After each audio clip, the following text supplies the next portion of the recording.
All right, in this lesson, we're going to learn about the different files a SQL Server database can have. So it needs two. It has to have two, or it's not a SQL Server database. It has to have two, or it's not a database. So what two does it have to have? Well, let's see. Let's come up here and right-click on the Databases folder, and let's go to New Databases. And we can see it gives us two files by default. Let's pull this over. It gives you a file type, rows data, and a log.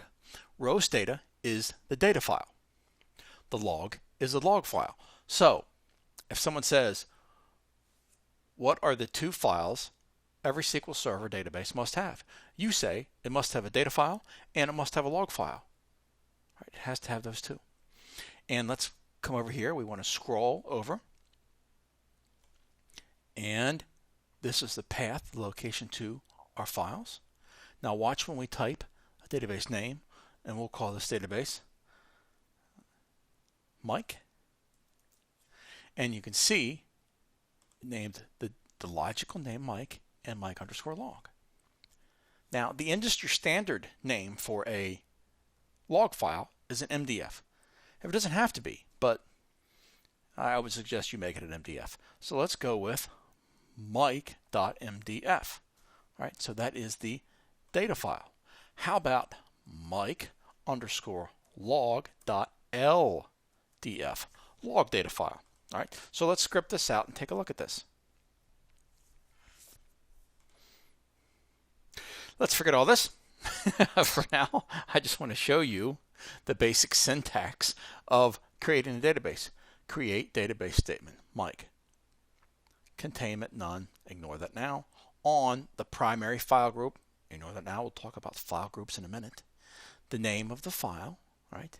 The location of that file, and notice here, all right, the data file is a Mike MDF, and the log file is an LDF, all right? And then we specify our growth, and we'll talk about growth later. These are incorrect. If we come back here and we look, we never want the default growth on a database to be 1 megabyte. All right, and we'll talk about why later. But for now, we have two files. Now, can we add more? Yes, and you should. On databases that are a little larger, we want to add more data files so we can distribute the load. So let's go add another one. And let's call this, first we need to be able to type it, and let's call this Mike 2. All right, let's bring that over a little, and now we can see rows data. Mike 2, primary, it's in the primary file group. All right, if there was another file group, we could create one. We'll talk about file groups later, but I just wanted to show you, you have that option and where that option exists. Again, the location, but now we have to give it a name. All right, so we can't give it a Mike MDF. All right, the secondary file in SQL Server vernacular is often an NDF. All right, so secondary files are NDFs. So let's type Mike.ndf. And now we've got two data files. Now, as a general rule, we really only want to stick with one log file. And there are some technical reasons for that that are beyond the scope of this course. And as a best practice, stick to one log file.